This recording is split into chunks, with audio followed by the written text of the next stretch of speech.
Well, shalom semuanya. Semuanya. Shalom semuanya. We like to greet one another with the word shalom. Kita mau membawa semua orang ke tempat ini dengan kata shalom, damai. And so the message this morning is going to be on shalom. Jadi pesan atau khotbah hari ini adalah tentang shalom atau damai. Amen. I told Gaya this morning would be easy message to translate. Pak Bren bilang ke Gia bahwa ada translate atau terjemahan yang mudah untuk khotbah hari ini. I wasn't lying, but Pak Bren mungkin berbohong, but some of the words will be difficult. So let's pray this morning for us and for Gaya. jadi ada beberapa kata yang mungkin sulit, jadi berdoa untuk Pak Bren dan mungkin Gia.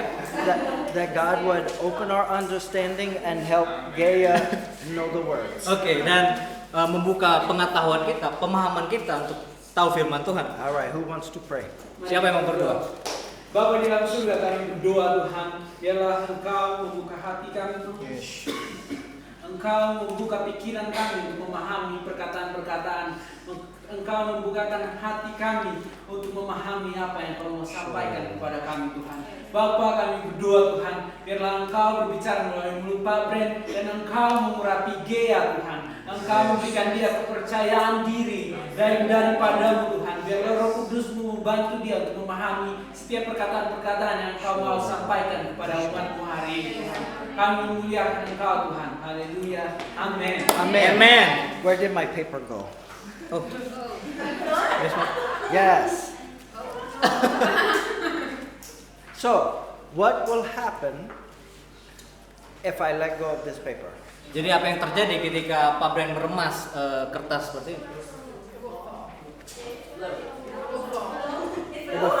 Will it go down or will it go up? Dia akan jatuh ke bawah atau jatuh ke atas?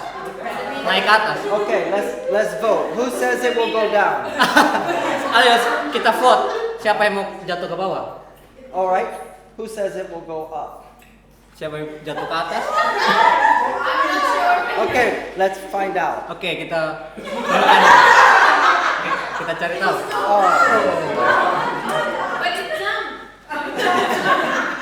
Bunch. Bunch ya. Does anybody know why Ada yang tahu kenapa? every time I let it go, it will fall down? Ketika aku jatuhkan pegang kertas ini, dia akan jatuh. Because of the law of gravity. Karena itu adalah ada gaya gravitasi. It's a law. Itu adalah hukum. It works every time. Dan bekerja setiap waktu. But there is another law. Tapi ada hukum yang lain. It's called the law of lift. Adalah hukum untuk tinggal. So, if I made this into an airplane, I probably cannot now. Ketika aku tinggalin di pesawat, And I put energy behind it and through it, dan ketika aku melempar itu, it would not have to obey the law of gravity. dan kertas ini akan taat dengan gaya hukum gravitasi. The law of lift is when the pressure underneath an object is greater than the pressure above it. Jadi ada hukum gravitasi, dia akan kertas jatuh ke bawah. So there are two laws that are conflicting. Jadi ada hukum tentang konflik suatu masalah Like an airplane. di dalam mungkin di pesawat. Now, Jadi it takes a lot of power. dan membutuhkan suatu Let's see. kekuatan, But eventually the law of gravity will win. tapi hukum gravitasi akan menang. Oh, it's Lion Air. Yang mendarat itu pesawat Lion, brand, merek. I'm not flying Lion tomorrow. Garuda. No. Oh, actually, Batik. Oke. Oh, it's same. I know. Jadi Pak Bren kan mau naik pesawat lain lagi, ada alasan ya, mungkin nanti tanya Pak Bren, tapi besok naik batik. To overcome the more powerful law of gravity Untuk mengatasi kekuatan tentang hukum gravitasi, requires energy dibutuhkan energi to overcome that law. untuk mengatasi hukum itu. It's the engines on the airplane. Jadi ada mesin di pesawat itu. What happens when the fuel runs out on an airplane? Apa yang terjadi, apa yang kita rasakan ketika kita naik pesawat itu? The law of gravity begins to take over. Hukum gravitasi akan berdampak di pesawat itu. Because the law of thrust and lift has ceased. Jadi hukum Thrust, push. dorong. Oh, jadi ada hukum dorong di situ. Gaya dorong. And lift, the power has stopped. Jadi dia naik terus kekuatannya berhenti. And the law of gravity begins to win. Jadi hukum gravitasi itu akan menang. So to overcome a law, you must have power to overcome it. Jadi untuk kita mengatasi tentang hukum gravitasi itu kita butuh kekuatan. So what does this have to do with shalom? Jadi apa yang harus kita kerjakan atau lakukan tentang shalom ini? Well, this is what the message today is about. Jadi ini adalah firman Tuhan yang akan dibagikan Pak Bren hari ini. Shalom is a Hebrew word. Jadi kata shalom ini adalah kata Ibrani dari bahasa Ibrani. And many years ago when Moses was writing Jadi- the Torah, Berapa waktu yang lama ketika Musa menulis tentang Taurat, he used a language and writing called Paleo-Hebrew. jadi sebelum kita tahu bahasa Ibrani yang sekarang dan di zaman Musa itu berbeda, dan di zaman Musa dia menggunakan kata Paleo Ibrani. The way they would write a word is they drew some little pictures. Jadi ketika menulis Taurat itu ada tanda yang sedikit berbeda. And those pictures had some meanings. Jadi sebuah tanda dari kalimat itu atau kata-kata huruf itu ada artinya. And when you looked at the meanings of those pictures, it gave you the definition of that word. Jadi ketika kita melihat atau melihat tanda itu ada definisi atau arti di kata itu. This is paleo for shalom. Jadi ini adalah kata Paleo Hebrew atau Paleo Ibrani dari kata shalom. Now in Hebrew they start from the right and they go to the left. Oke. Jadi seperti bahasa Arab ya teman-teman. Bahasa Ibrani itu dibaca dari kanan. So the first letter is the shin, Dan kata pertama yaitu shin. which represents like some teeth. Teeth like Gigi. Jadi yang sin itu menggambarkan tentang gigi, seperti gigi. maybe like two teeth. Dua gigi. Fork. Yeah. Garpu. And that word meant to destroy or to tear apart. Jadi kata sin ini seperti menghancurkan. The next is lamed, Jadi yang selanjutnya ada lam ya. which I believe was the shepherd's staff, Jadi itu melambangkan tentang tongkatnya gembala which represented authority. yang menggambarkan tentang otoritas. The next is the vav, which is the peg for the tent. Tent peg. Like a tenta and the Verb ini seperti menulis pulpen tinta. and that means to attach. Attach atau melekat.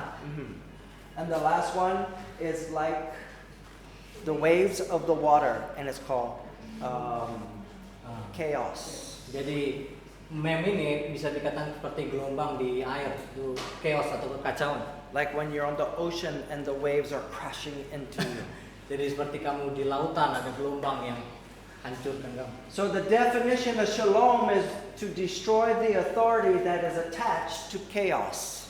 Jadi maksud dari kata peace atau damai ini berarti tentang menghancurkan suatu otoritas yang melekat di dalam kekacauan.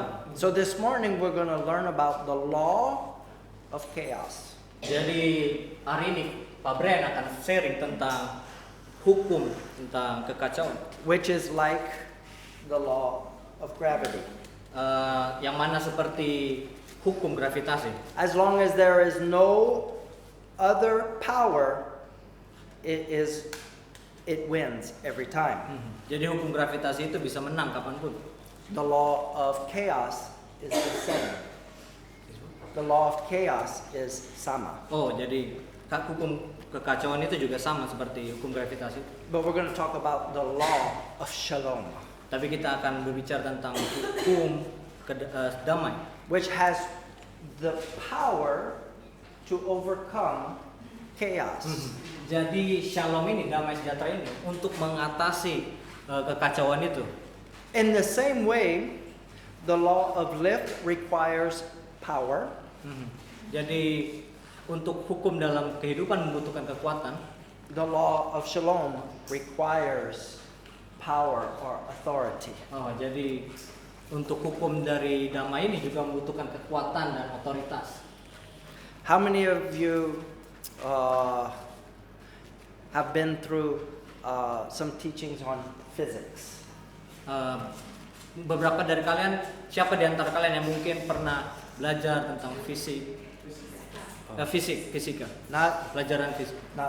physics like PE, physical education. Iya, fisika, Pak. Who knows what the second law of thermodynamics is? Siapa yang tahu tentang Other than branch. hukum dynamics? The second law of thermodynamics. Oh, termodinamika, sorry. Hukum tentang termodinamika, siapa yang tahu tentang itu? Kecuali branch. That law Dan hukum itu says berkata, that if you organize something, ketika kamu mengatur sesuatu, that by nature it becomes disorganized. jadi alamiah itu akan diatur sendiri. And it cannot become organized again unless you use energy to reorganize it. Jadi kita tidak mengatur itu, butuh suatu energi untuk mengatur itu. So, the second law of thermodynamics is chaos. Jadi hukum kedua tentang termodinamika atau kekacauan. Every night before we go to bed, Ms. Teresa organizes our house. Jadi sebelum tidur pada malam hari, Bu Teresa mengatur tentang kamar tidur atau. And when we wake up, Jadi kita bangun, the second law of thermodynamics begins to take place. jadi ketika kita bangun, hukum kedua itu akan termodinamika akan terjadi. Also known Yeah. as chaos. Yaitu kekacauan itu. Everything she organized becomes disordered. Jadi semuanya itu diatur karena tidak teratur. Ada hal yang tidak teratur.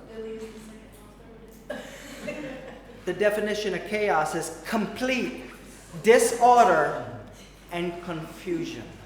Jadi definisi tentang kekacauan adalah tidak beraturan total dan suatu kebingungan.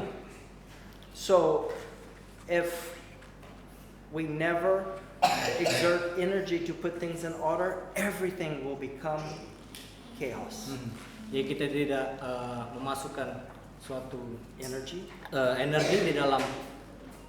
then everything will become chaos. Jadi berapa hal akan kacau. The first state of creation Jadi ayat pertama tentang permulaan penciptaan. was chaos and disorder. Jadi pada awalnya itu tentang kekacauan di Kejadian 1. But God used a great power to bring it into order. Jadi dari kekacauan itu pada mulanya Tuhan menggunakan kekuatan untuk membawa kekacauan itu. Let's read Kejadian 1 verses 1, 2, and 3. Oke. Ready? Kita Kejadian 1 ayat 1 sampai 3. Sebelum wahyu ya kejadian. Difficult. Oke, beginilah firman Tuhan. pada mulanya Tuhan menciptakan langit dan bumi. Bumi belum berbentuk dan kosong, gelap gulita, menutupi samudra raya, dan roh Tuhan melayang-layang di atas permukaan air. Berfirmanlah Tuhan, jadilah terang, lalu terang itu jadi. Okay. In English, it says it Yeah. was formless and empty. In Bahasa, it is berbentuk dan kosong.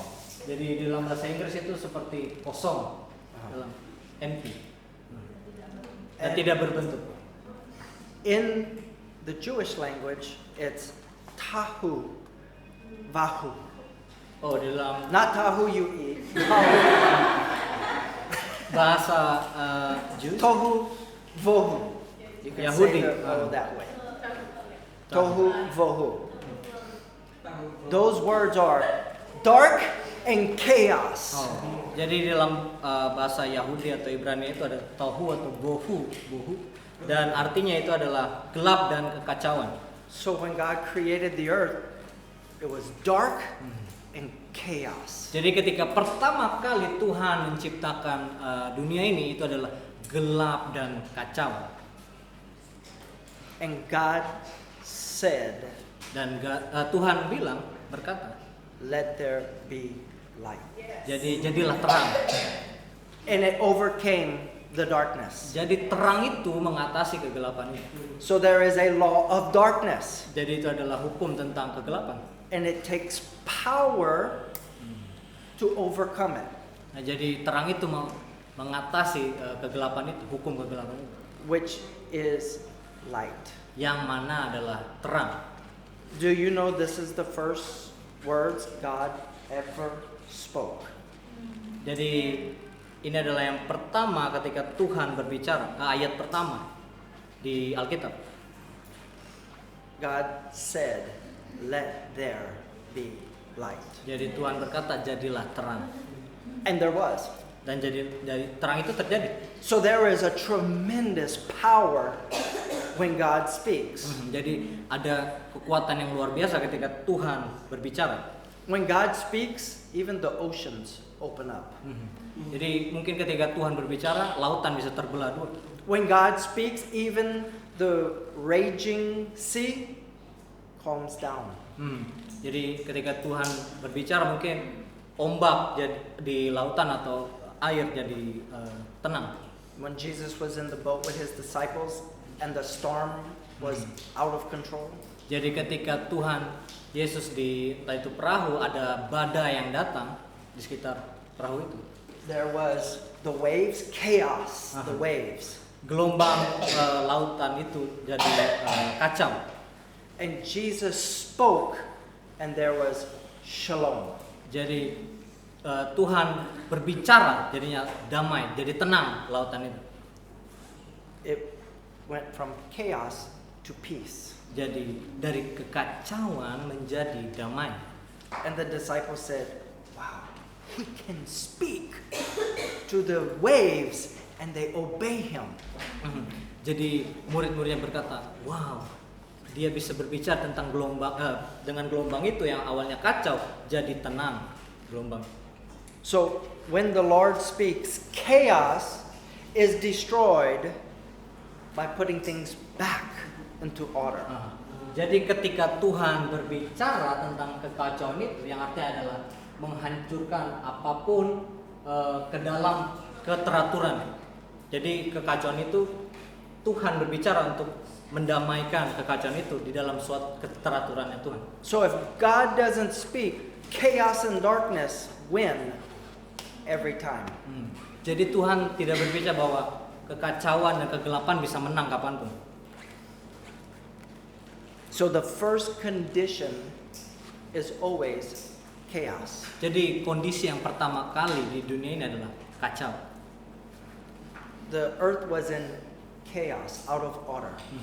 Jadi bumi pertama kali diciptakan masih sangat kacau. And then God began to put the earth in the correct order. Jadi Tuhan mengatur bumi ini untuk sesuai dengan aturannya Tuhan atau hukumnya Tuhan. So the first 6 days of creation is God putting things in the correct order. Jadi 6 hari masa penciptaannya Tuhan di bumi, Tuhan atur itu selama 6 hari dengan keteraturan. And he did it all by just speaking. Jadi dia hanya berbicara tentang itu. When God said, "Let there be light," Jadi ketika Tuhan berbicara, jadilah terang. the darkness could not fight against it. Jadi terang itu nggak bisa mengalahkan, kegelapan itu nggak bisa mengalahkan terang. So everything is in perfect order on the seventh day. Jadi bisa dibilang ada keteraturan yang sempurna di hari ketujuh. Because it requires no more energy or power from God. Karena tidak dibutuhkan banyak energi atau kekuatan dari Tuhan. And everything will continue in order Dan yang lainnya akan melanjutkan tentang keteraturannya Tuhan until something happens. sampai ada sesuatu yang terjadi. When Adam and Hawa rebelled against God's commands, Jadi ketika Adam dan Hawa memberontak tentang dari hukumnya Tuhan, all the creation was sent back into darkness and chaos. jadi semua penciptaannya Tuhan kembali lagi ke dalam kekacauan dan kegelapan. Everything was in order, Semuanya di dalam keteraturan awalnya. but something rebelled Jadi ada sesuatu yang memberontak against that order. melawan peraturan itu, perintah itu. But Adam did not start this rebellion. Jadi Adam tidak memulai pemberontakan itu. The rebellion was already going on. Jadi pemberontakan itu udah terjadi sebelumnya. It was going on in the heavens, just not yet on the earth. Jadi itu sudah terjadi awalnya di surga, tapi belum terjadi di bumi. And we know the enemy, Satan, came Jadi to ketika Eve setan datang ke si Hawa, to really try to get to Adam, to get Adam to rebel against God. untuk menggoda Hawa, menggoda si ular, setan itu menggoda Hawa dan berkata ke Adam untuk memberontak. And they rebelled against God's commands. Jadi mereka memberontak dan melawan perintahnya Tuhan. Now, God put Adam in charge, or gave him the authority of all the earth. Jadi Tuhan memberikan otoritas kepada Adam di dalam bumi ini. When Adam chose to rebel against God, Jadi ketika Adam memilih untuk memberontak terhadap Tuhan, the earth, which is under Adam's authority, rebelled against Adam. jadi bahkan bumi pun atau memberontak juga kepada Adam. Because now Adam, when he goes to work the land rebels by sending weeds and thorns and I don't know the bahasa word. Jadi ketika Adam memberontak dan akhirnya Adam juga bakal membajak tanah dan rumput.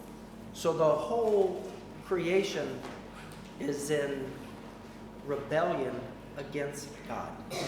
Jadi semua penciptaan Tuhan yang udah Tuhan ciptakan memberontak terhadap Tuhan. And without God using his power, it will continue forever in rebellion. Dan tanpa kuatannya Tuhan itu akan berlanjut terus sampai selamanya. So manusia, mankind, and the creation had to go back and live in chaos and darkness. Maka dari itu manusia dan penciptaannya akan kembali lagi atau dikirim lagi ke hidup dengan kekacauan dan kegelapan. If I drop this paper, it takes time for it to hit the ground and stop. Jadi ketika Pak Brian menjatuhkan kertas itu, dia butuh waktu untuk sampai jatuh atau mendarat di lantai. If you jumped off of a very high building in Jakarta, you would fall, but only for a certain time. Jadi ketika kamu seperti meloncat di suatu gunung di Jakarta, gedung di Jakarta, kita akan jatuh, but not forever. tapi tidak selamanya. When you hit the concrete, it would stop. Ketika kamu sampai di permukaan itu akan stop, diam. It would result in death. Dan artinya ya mati, meninggal. All creation is falling towards complete destruction. Jadi semua penciptaannya jatuh di dalam kekacauan. All creation is falling towards destruction. Jadi semua penciptaan jatuh ke dalam kekacauan lagi. Unless God does something to stop it. Sampai Tuhan melakukan sesuatu untuk stop, memberhentikan itu. Man cannot stop it. Manusia tidak bisa menghentikan itu. Why? Because he's under the law of chaos. Jadi karena manusia itu di bawah pengaruh dari hukum chaos itu, kekacauan. And he doesn't have the power or the authority to destroy it. Jadi manusia nggak punya otoritas untuk menghancurkan kekacauan itu. So man is not capable of shalom. Jadi manusia nggak bisa hidup dengan damai. What is in his heart is chaos. Karena dalam hati kita itu adalah kekacauan. This is why all mankind is fighting each other. Itulah kenapa adanya mungkin perang dan satu sama lain. And the only time he makes a peace treaty is to overcome his enemy with that person. Jadi makanya dia mengirimkan shalom. A peace treaty. Oh, peace. Jadi dia mengirimkan damai itu, makanya dia bisa mengatasi musuh-musuhnya, lawannya. It's like when you play a game. Seperti kamu bermain permainan. And you join with someone to beat the other person. Jadi kamu bergabung untuk di dalam permainan itu Well, untuk what- mengalahkan seseorang. What happens when that third person is out the game? Bagaimana ketika orang itu malah kalah di game itu? And there's only two left. Jadi ada sisa 2 orang. You are no longer friends. Kamu nggak punya banyak teman. You no longer have a peace treaty. Kamu nggak punya banyak damai. It's a game. They now become your enemy. Jadi itu adalah permainan, dia tahu bahwa itu adalah musuh. That is the law that man is under. Jadi kekacauan itu di bawah. Turn with me to Matthew 24:37. Kita ke Matius 24 ayat 37. From the day Adam sinned until the time of Noah is a little over 1,000 years. Jadi ketika Adam, dari zaman Adam ke zaman Nuh itu sekitar 1 tahun. Sekitar kurang 1000 lebih tahun. dari 1000 tahun. And he never used his power to correct or to overcome the chaos that Adam started. Jadi Nuh tidak bisa mengatasi kekacauan itu dan tidak punya kekuatan atau otoritas untuk itu. So 1,000 years later, the earth again is covered with chaos. Jadi 1000 tahun kemudian setelah zaman Adam terjadinya kekacauan itu lagi. And so Matthew 24:37 tells us it will be like that at the end time. Jadi di Matius 24 ayat 37 sebagaimana halnya pada zaman Nuh, demikian pula halnya kelak pada kedatangan Anak Manusia. So we are headed as a people to more and more chaos. Jadi kita bisa melihat bahwa beberapa orang banyak yang kacau, mengalami kekacauan. Like in the days of Noah, Seperti di zamannya Nuh. where there was great violence. Jadi itu adalah suatu kejahatan atau kekacauan. And it said every thought of that was in a man's heart was wicked. Jadi setiap hati manusia di zaman Nuh itu adalah kejahatan. Because that is the law of chaos. Jadi karena manusia itu di bawah pengaruh hukum kekacauan, kacau. And so, even though man is getting more intelligent, Meskipun mungkin manusia punya pemikiran yang pintar, he can't stop the law of chaos and death. Jadi walaupun kita punya suatu kepintaran, tapi kita tidak bisa menghentikan kekacauan itu dan mati. He is still under the law of sin and death.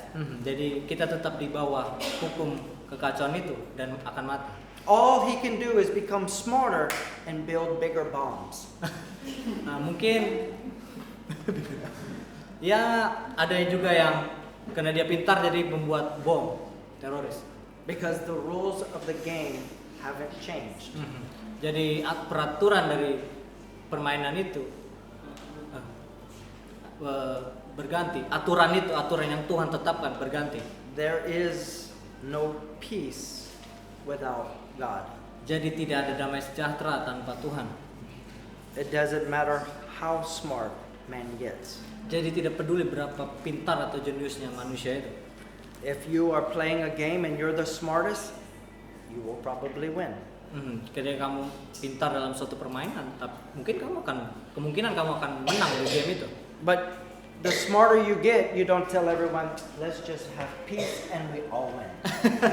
Jadi kamu nggak mungkin bilang bahwa biarkan ada damai dan biarkan kita semua menang. No, you actually become more aggressive and can't wait to beat everybody. Jadi kamu seperti agresif untuk bisa mengalahkan beberapa teman di permainan itu. That's why we're seeing the superpowers become more and more aggressive. Jadi ini bisa dibilang kekuatan yang super bahwa adanya agresif itu. Look at Romans 8. Let's read 19 through 21. Kita ke Roma 8 ayat 19 sampai 21.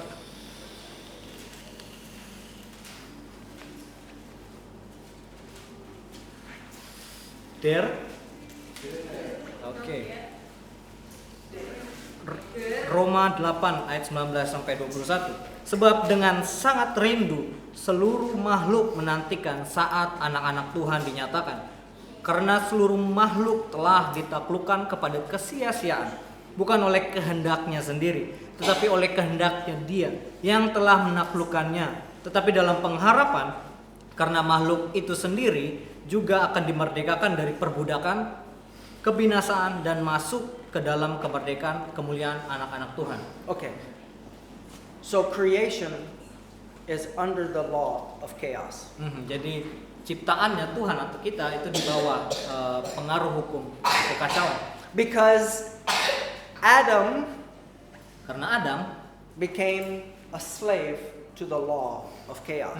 jadi Adam menjadi hamba dari hukum kekacauan itu.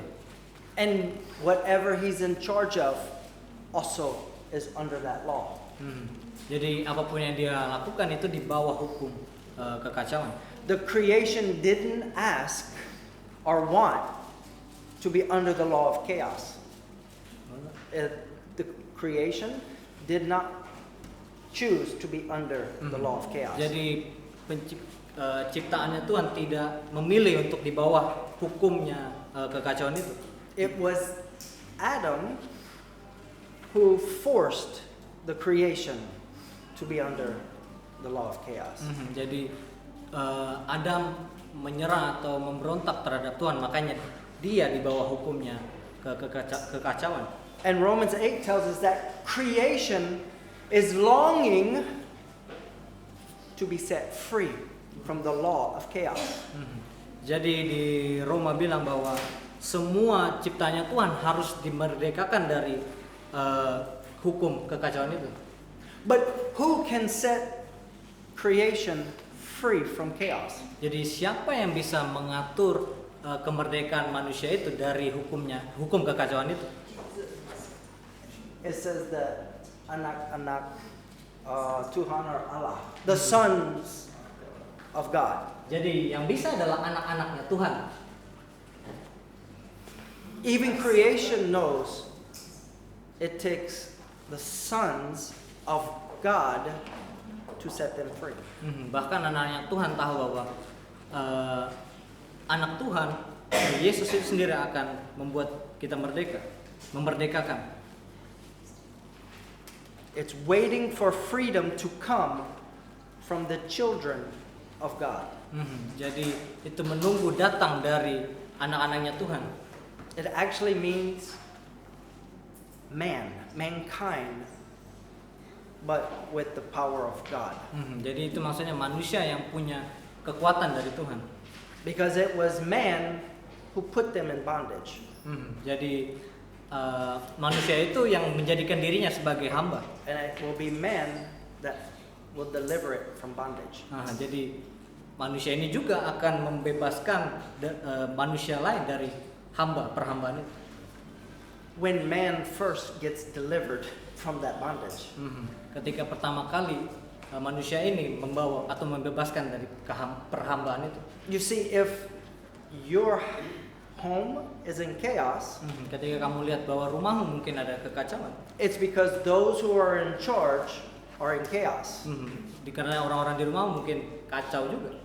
And you can't fix the home until you fix those who are in charge. Jadi kamu nggak bisa mengatur rumahmu, tapi terlebih dulu mengatur orang-orang yang ada di rumahmu terlebih dulu. If you set the authorities of that home in the right order, the home will come into order. Jadi ketika kamu mengatur tentang rumahmu dan orang-orang di rumahmu itu akan terdapat keteraturan di rumahmu itu. Mendapatkan keteraturan. So who is creation waiting for? Jadi siapa penciptaan kita menunggu buat apa? Menunggu siapa? The children of God. Yaitu anak-anaknya Tuhan. Why? What will they do? Apa yang akan mereka lakukan? They will set creation back in order. Mereka akan Creation. Okay. They will make creation to go back to order. mereka akan membuat keteraturan untuk balik dalam aturannya Tuhan. Well, who are the children of God? Jadi siapa anak-anaknya Tuhan? We're the children of God. Kita adalah anak-anaknya Tuhan. So why is creation still out of order? What? Why is creation still out of order? Kenapa anak-anak banyak mungkin di luar kita yang jauh dari keteraturan itu? It's because we are still out of order. Karena kita jauh dari keteraturan itu, perintah itu. We are still in chaos. Kita masih di dalam kekacauan. Because most believers are still in darkness and chaos. Karena kebanyakan orang-orang percaya masih di dalam kekacauan. Now, how did God take chaos and bring it into order? Jadi bagaimana Tuhan mengambil kekacauan itu dan membuat keteraturan? By His words. Dari mulutnya, firman Tuhan. So until we live and follow His words, we can't set anything back in order. Jadi sebelum kita mengetahui firman-Nya Tuhan, kita nggak akan tahu gimana aturannya Tuhan atau perintahnya Tuhan. You can have Christian on your KTP. Kamu akan punya identitas KTP Kristen.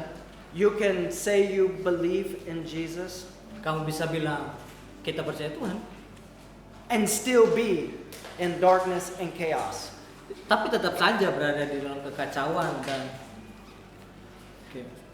But if you follow His words, Tapi ketika kamu mengikuti perintahnya Tuhan, it will set you free jadi itu akan membuat kamu merdeka atau bebas from the law of chaos and darkness. dari hukumnya kekacauan itu. It'll cause your home to be put in order. Jadi rumah kita jadi di dalam keteraturan. Because His words are putting you first in order. Jadi Tuhan mau membuat kita dulu yang pertama merasakan keteraturan itu. His word is more powerful than the law of chaos and darkness. Jadi firman Tuhan sangat kuat di atas dari hukum kekacauan itu. Look at Romans 8:12 through 14. Kita ke Roma 18. Roma 8 ayat 12 sampai 14.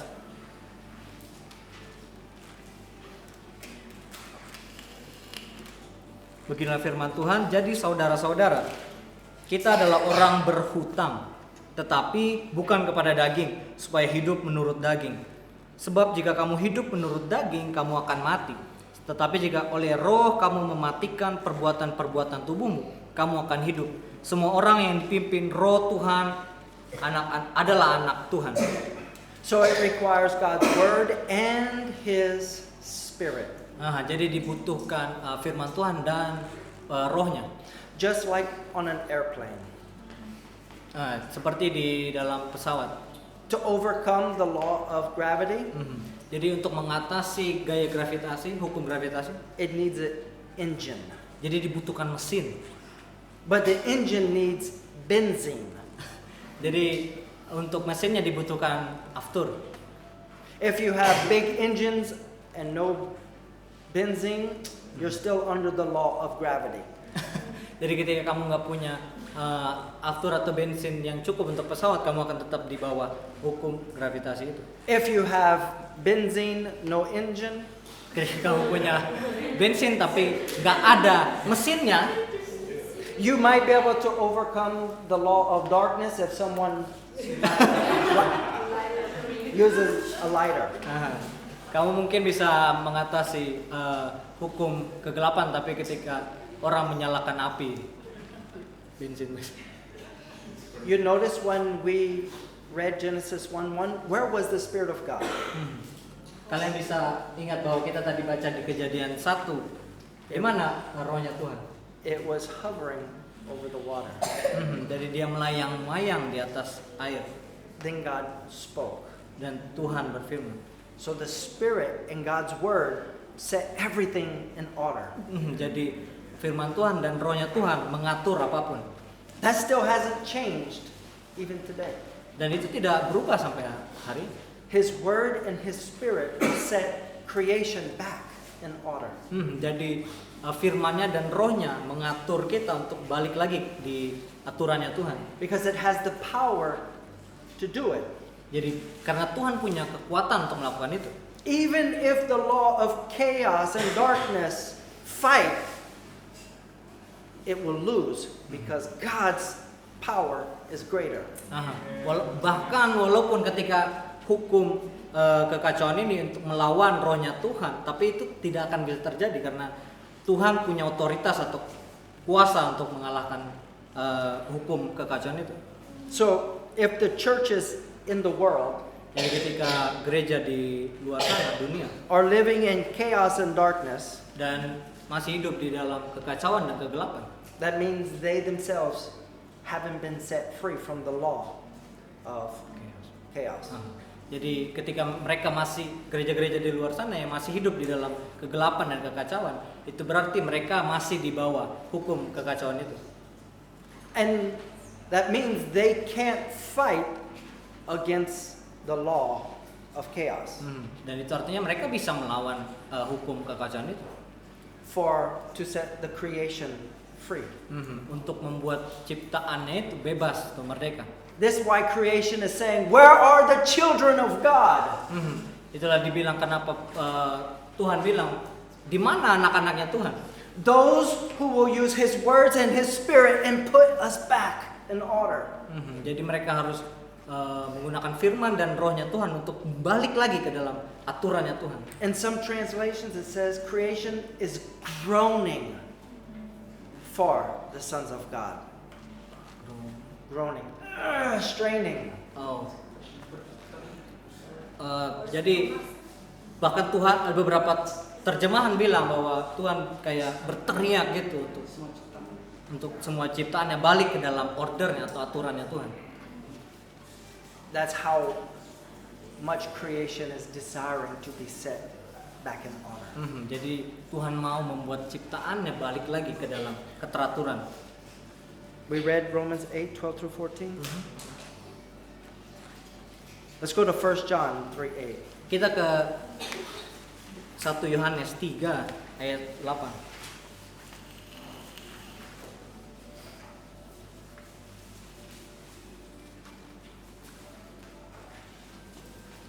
If you dare, set there. Oke. 1 Yohanes 3 ayat 8. Barang siapa yang tetap berbuat dosa berasal dari iblis, Sebab iblis berbuat dosa dari mulanya. Untuk inilah anak Tuhan menyatakan dirinya, yaitu supaya ia membinasakan perbuatan-perbuatan iblis itu. You see, Jesus came to destroy the power of chaos and destruction. Jadi Tuhan Yesus datang ke dunia ini untuk menghancurkan kekacauan itu. This is why we greet one another with shalom. Jadi kita setuju bahwa semua orang harus ada damai. This is why Jesus is called the Prince of Peace. Jadi Prince, The Prince? Imam. I don't know, like the King of Peace, I guess. Oh, The Raja. jadi Tuhan, makanya Tuhan juga disebutkan sebagai Raja Damai. He's come to set creation back in order. Jadi dia datang untuk mengatur lagi para ciptaannya untuk balik lagi ke dalam keteraturan itu. But he wants to do it through man. Jadi dia ngelakuin yang pertama kali untuk manusia dulu. Because it was because of man all of this has happened. Karena semua yang kekacauan yang terjadi ini karena manusia juga awalnya. But he has to put his word and his spirit in man to do it. Jadi dia harus meletakkan, memasukkan firman dan rohnya ke dalam manusia, memberikan firman dan rohnya. You see, the two main powers is God and Satan. Jadi ada dua kuatan yang utama, yaitu setan dan Tuhan. And man, he's not a power. He has to work for one or the other. Jadi manusia nggak punya kekuatan sama sekali. Jadi pilihannya adalah dia di bawah otoritas Tuhan atau setan. And so Satan he actually doesn't care if you become a believer. Jadi sebenarnya setan nggak terlalu peduli kalau kita jadi seorang percaya gitu. He doesn't care if you become a Christian. Jadi setan sebenarnya nggak peduli juga kita jadi orang Kristen. As long as you remain in chaos and darkness. Karena kita masih hidup di dalam kekacauan dan kegelapan. You do not pose or you are not a threat to him. Jadi kita nggak threat. Sorry. Jadi kita bukan ancaman untuk si setan itu. This is why he works so hard to keep the churches in darkness and chaos. Jadi itulah alasan kenapa Tuhan mau kita jauh dari kekacauan dan kegelapan itu. He'll let them become mega churches. He doesn't care. Jadi dia nggak peduli kita ada di gereja yang besar, setan itu. But he does care if that church begins to read the Word of God. Jadi dia sangat peduli ketika merasa ancaman ketika ada di suatu gereja yang belajar firman Tuhan dan belajar. He does become worried when that church uses spiritual gifts. Jadi dia merasa ada ancaman bahwa ketika gereja itu punya kasih karunia. Because that church will begin to set everything in order. Jadi karena gereja itu akan mengatur segala sesuatunya di dalam keteraturan. You will experience this sometimes. Kamu bisa merasakan pengalaman ini kan? You'll be part of this community. We follow the Word of God and the Spirit. Jadi kamu bagian dari komunitas ini, dan kita juga mengikuti firman-nya Tuhan. And you get used to everything being in the right order. Jadi kita juga bersama untuk semua orang di dalam komunitas ini di dalam keteraturan yang sama. But then you go back and you visit your family who are Christian. Jadi kita balik ke keluarga kita ya, mereka orang Kristen. And you're like, wow, look the chaos. Jadi kita kayak merasa, wah, kayak kekacauan. And they want to bring you back under chaos and darkness. Jadi keluarga kita mungkin membawa kita balik lagi ke dalam kekacauan itu, kegelapan. Are they Christian? Yes. Ya, mereka orang Kristen. Have they broken free of the law of chaos? Apakah mereka menghancurkan hukum dari kekacauan itu? And so shalom means you have the authority to destroy chaos. Jadi shalom itu atau damai itu yang harus menjadi otoritas untuk mengalahkan hukum kekacauan itu. Your authority is greater than chaos's authority. Jadi otoritas kita ya, damai itu lebih besar daripada hukum kekacauan. Otoritas kekacauan. So Satan only becomes worried when the church uses its authority to put things back in order. Jadi setan itu jadi merasa khawatir kalau misalnya kita balik lagi ke dalam keteraturannya Tuhan, aturannya Tuhan. And so we start with everyone in this community. Jadi kita udah memulai itu di dalam komunitas ini. We say, oh, we need to put your family back in order. Jadi kita bilang, oh kamu butuh mengatakan ke keluargamu balik lagi ke dalam keteraturannya Tuhan. We want to see each person come back into order. Kita bisa lihat satu sama orang lain untuk di komunitas ini untuk balik lagi ke keteraturannya Tuhan. When you begin to read God's word and move by His Spirit, Ketika kamu membaca dan adanya Roh Kudus dalam hidupmu, you begin to take what's out of order and put it back into order. Jadi kamu mengatur segala sesuatu dalam keteraturannya Tuhan. And at that moment, you become dangerous to the enemy. Dan makanya daripada itu kita akan jadi berbahaya bagi musuh kita. How many of you want to become dangerous to the enemy? Amin. Siapa yang mau kita jadi orang yang berbahaya untuk musuh-musuh kita? Bukan buat kita sendiri. It starts with us. Itu dimulai dari kita tempat ini. When you let God's word and spirit put you in the correct order. Jadi teman-teman kita bisa meletakkan roh itu di dalam diri kita. So this is why we teach the method SOAP. Nah itulah kenapa kita mengajarkan tentang metode yaitu SOAP. Meaning you read the word of God and you must apply it. Jadi kita baca firman Tuhan di S itu scripture dan terus kita mengaplikasikan melakukannya itu di hidup kita. We don't read the word of God because at the end of our life there's going to be a Bible test. Jadi kita nggak baca firman Tuhan bukan karena ada mungkin ujian Alkitab atau tes Alkitab. We read it. We say, how do we apply it? Then we pray, Lord, give me the power to apply this in my life. Jadi kita baca dan tulis firman Tuhan itu, terus kita melakukannya dan kita berdoa untuk Tuhan untuk bisa membantu kita melaksanakan atau melakukan firman itu. Because you can read the word of God and not apply it. Jadi kita tidak bisa hanya membaca firman Tuhan tapi kita nggak melakukan firman itu. Let's read John 1:1. Now that we know all this, let's look at this scripture. Jadi kita ke John 1:1.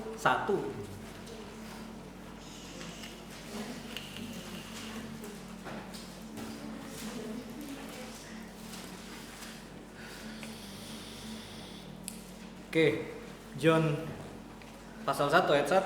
Beginilah firman Tuhan. Pada mulanya adalah firman.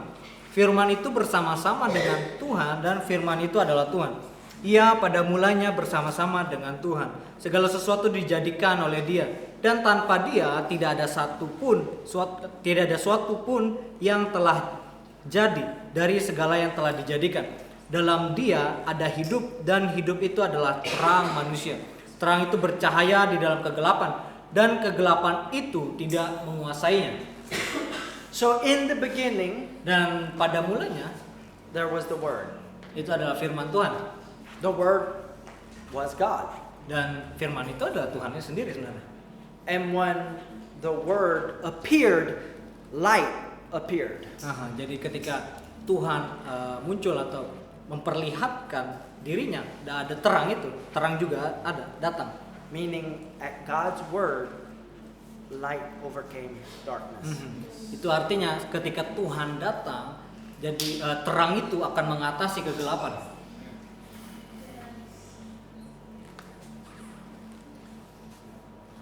This is a new way of looking at John 1:1. Jadi inilah cara bagaimana kita melihat sesuatu yang baru di Yohanes 1 ayat 1. You ever notice that on the first day God said, "Let there be light," but the sun isn't created until the fourth day? The sun is not created until the fourth day. Jadi kita tahu bahwa pada mulanya penciptaan itu anak itu tidak matahari, the sun. Jadi pada hari keempat matahari diciptakan. So he's not talking about the light that comes from the sun. Jadi dia tidak bisa bilang bahwa cahaya itu datang dari matahari. So in the beginning, Dan pada mulanya, the first beginning, all the way back to the beginning, pada mulanya, pada pertama kali gitu, God spoke. The word came out of God and became light. Jadi firman-Nya itu datang dari firman-Nya dan menjadi terang. Oh my goodness, look at verse 14. Oke, kita ke ayat 14 pasal yang sama. Jadi firman itu telah menjadi manusia dan diam di antara kita, dan kita telah melihat kemuliaannya, yaitu kemuliaan yang diberikan kepadanya sebagai anak tunggal Bapa, penuh kasih karunia dan kebenaran. That word which produces life became flesh. Jadi firman itu telah menjadi manusia. And John said, we saw its glory. Jadi kita melihat bahwa Tuhan melihat itu adalah kemuliaan, kemenangan. They saw the word of God as a man. Jadi Tuhan melihat bahwa firman Tuhan itu adalah manusia, menjadi manusia. This is what Jesus says when he says, I am the light of the world. Itulah kenapa Tuhan Yesus bilang, aku adalah terang dunia. And he said, and if I'm in you, then you are the light of the world. Dan itulah kenapa kita juga adalah terang dunia. That light means you have the power over chaos and darkness. Itu berarti terang itu punya kekuatan untuk mengalahkan kekacauan. And so the church must be the light of the world. Jadi gereja yang benar itu adalah menjadi terang bagi dunia. It goes on to say that you are also the salt of the earth. Jadi kita juga adalah garam. So what happens when salt is no longer salted? Jadi apa yang terjadi ketika garam itu tidak menjadi asin atau bahkan hambar? What happens when light is no longer terang? Jadi apa yang terjadi ketika terang itu enggak menjadi terang, redup gitu? It's useless. Itu tidak berguna gitu. If you have a burnt light bulb, what's it good for? The bulb? Oh, the bowl. Yeah, like ketika a kamu light. punya bohlam, If it's dead, mati, it's good for nothing. ketika bohlam kita misalnya mati, jadi ya nggak kita gunain lagi. We unscrew it and we take it and we throw it in the trash. Jadi kita mengambil itu, putar sedikit, terus kita taruh ke sampah. When Jesus said, you are going to be my church, Jadi ketika Tuhan bilang kalian semua adalah menjadi gereja, he was thinking we would become the light that would spread around the world. jadi Tuhan bilang ketika kita menjadi gerejanya Tuhan dan kita menyebarkan terang itu ke dunia, Bringing light to every person who is in darkness. Jadi kita bawa terang itu untuk orang-orang yang masih dalam kegelapan. Jesus is the Word of God. Jadi Tuhan Yesus itu sendiri adalah firman Tuhan. And Jesus' body is those who follow the Word of God. Bahkan Tuhan Yesus itu anggota atau kita yang anggota Kristus, tubuhnya Kristus juga mengikuti apa firman-Nya Tuhan. So is our focus on following Jesus. Jadi kita bisa berfokus untuk mengikuti Tuhan Yesus. Because it doesn't matter whether we call ourselves Christian. Jadi nggak peduli kalau kita hanya ngomong diri kita Kristen. Jesus said, if you follow my teachings, then you are my disciple. Jadi Tuhan Yesus pernah berkata bahwa ketika kamu mengikuti firmanku, kamu akan menjadi muridku. So the enemy has two tactics. Jadi musuh punya dua taktik, dua strategi. Prevent Christians from reading the word. Jadi membuat Kristen membaca firman Tuhan. If he could, he would make the Bible illegal. Dia membuat Alkitab jadi ilegal And take all the word of God away from us. Jadi menjauhkan firman Tuhan dari kita semua. Or he would make the church reject the things of the Spirit. Atau membuat gereja yang menolak tentang rohnya Tuhan. He'll tell the church, oh, you can have the Bible, but the Spirit, that's done away with long time ago. Jadi kamu mungkin bisa memakai Alkitab ini, tapi Roh Kudus mungkin nggak ada di dirimu. Or Satan tells the church, just follow the Spirit. Don't read the scriptures. Just follow any spirit. Jadi mungkin setan bisa bilang, udah ikutin aja roh yang mungkin nggak jelas itu, tapi nggak usah baca Alkitab. But when we have both the Word and the Spirit, Jadi kita punya firman Tuhan dan Roh Kudus, we become the light of the world. jadi kita akan menjadi terang di dunia. We come to men in chaos and we say, Shalom. Kita jadi punya damai sejahtera, mengalahkan kekacauan itu. That means we will put their life in order because Jesus put our life in order. Jadi kita bisa meletakkan hidup kita di dalam kedamaian itu karena Tuhan Yesus juga ngelakuin itu. So think about this word when we meet and everyone says Shalom, Shalom. Jadi pikirkan tentang firman Tuhan ini atau kata shalom ini ketika bertemu orang. Shalom, shalom. Is there shalom in your life?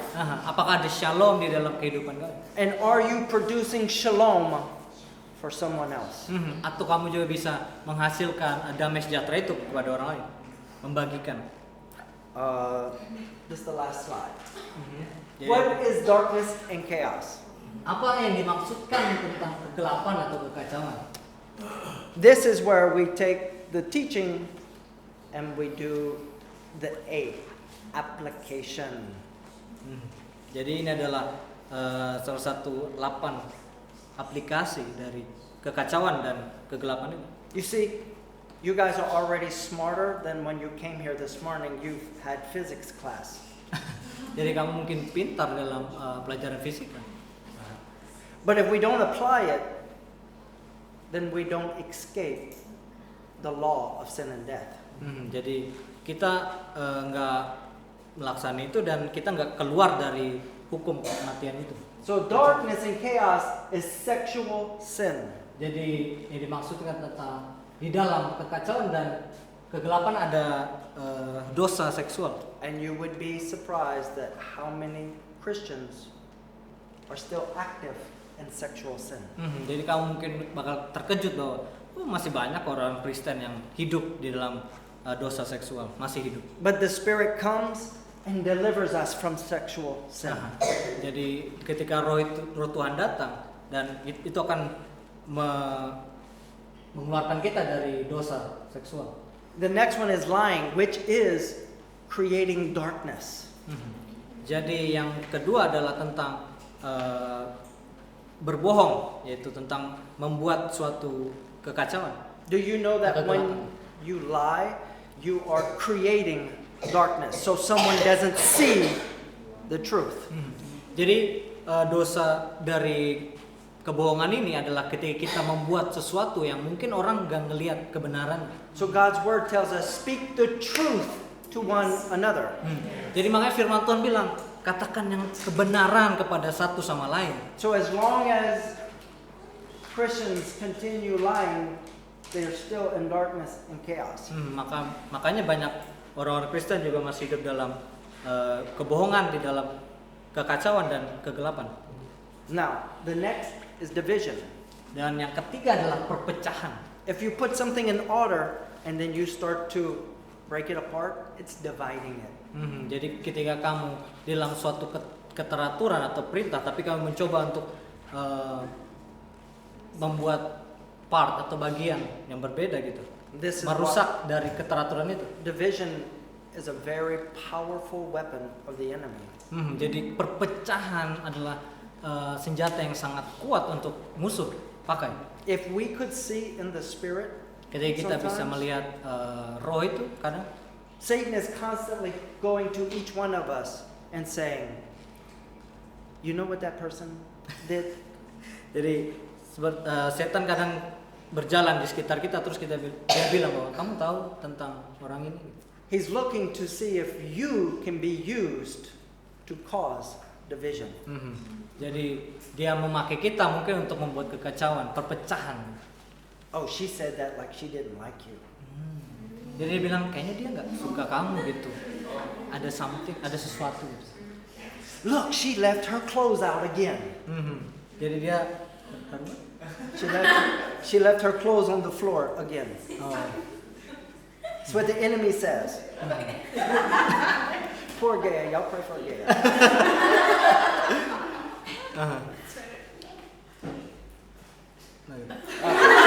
what's the clothes?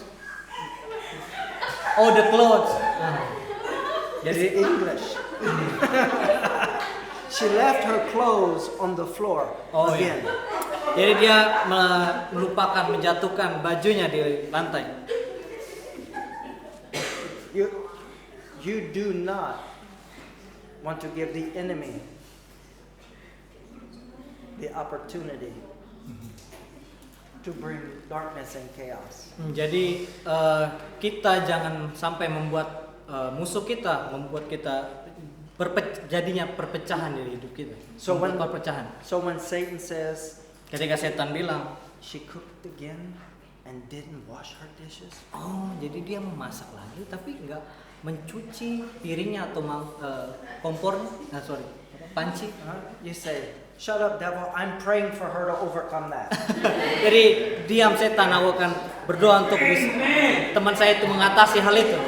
And she's gonna overcome that chaos Nah, jadi kita bisa mengatasi kekacauan itu. because of the word and the spirit will set her free. Jadi firman Tuhan atau rohnya Tuhan akan mengatur, bebaskan kita dari kekacauan itu. Gossip, rebellion, laziness, all chaos. Jadi ada gosip, ada pemberontakan dan kemalasan, itu semua adalah kekacauan. Even fear and unbelief. Bahkan ketakutan dan tidak percaya atau tidak percaya. It creates anxiety. Itu membuat kegelisahan. Anxiety just means that your emotions are in chaos. Jadi kegelisahan maksudnya kita mendapatkan ketakutan di dalam kekacauan itu. Or a difficult one, selfishness. Oh, yang mungkin sulit, egois. When me is the most important. Ketika aku merasa bahwa aku yang lebih penting dari orang lain.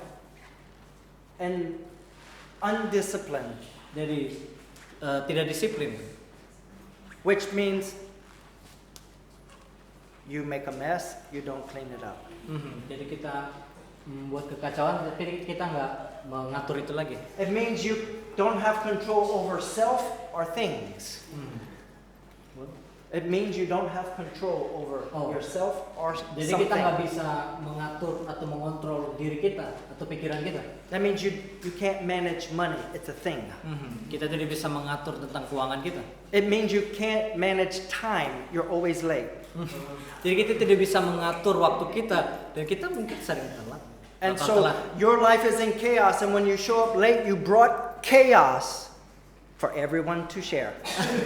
Jadi mungkin kita akan membawa kekacauan itu, kita sharekan ke orang lain. What'd you bring to potluck? I brought chaos. Jadi apa yang kita lakukan pada saat makan siang minggu atau potluck, ya kekacauan. Darkness. This is why we teach discipline. Itulah kenapa di komunitas ini berbicara mengajarkan tentang disiplin. It is to get chaos and darkness under control. Karena bisa mengontrol kekacauan dan kegelapan itu di bawah kontrol kita. It's to get your emotions back under control. Jadi untuk mengontrol emosi kita di dalam kontrol itu. And this is done by the Word and the Spirit. Nah, jadi itu bisa dilakukan dengan firman Tuhan dan Roh Kudus. So shalom, everyone. Jadi damai sejahtera untuk teman-teman di sini. Shalom. Shalom. Alehem. When we say shalom, Ketika kita berbicara ngomong shalom, bicara shalom, we need to understand what we're saying. kita perlu tahu apa artinya. It is the Let me go back. Wow, we had a lot of slides this morning. It is the destroying the authority that's attached to chaos. Jadi kita menghancurkan otoritas yang melekat di dalam kekacauan itu. Because authority, chaos has an authority. Karena kekacauan juga punya otoritas gitu. And God has given us a greater authority. Jadi tapi kita punya otoritas yang lebih tinggi dari kekacauan itu. So me and Miss Teresa leave tomorrow at 3. Jadi Pak Bren dan Bu Teresa akan pergi besok Senin jam 3 sore. But in the same thing that Jesus said to his disciples, Jadi itu adalah the same thing. same thing. He said, Hal yang sama yang Tuhan bilang ke murid-muridnya. He said, my shalom I leave with you. Oh, jadi Tuhan meninggalkan damai sejahtera untuk kita di sini. Untuk muridnya. So, shalom. Jadi shalom, damai. All right. Who wants to pray for us so we can eat some olive chicken? Oh, Betran. Come on, brother. Yes, sure.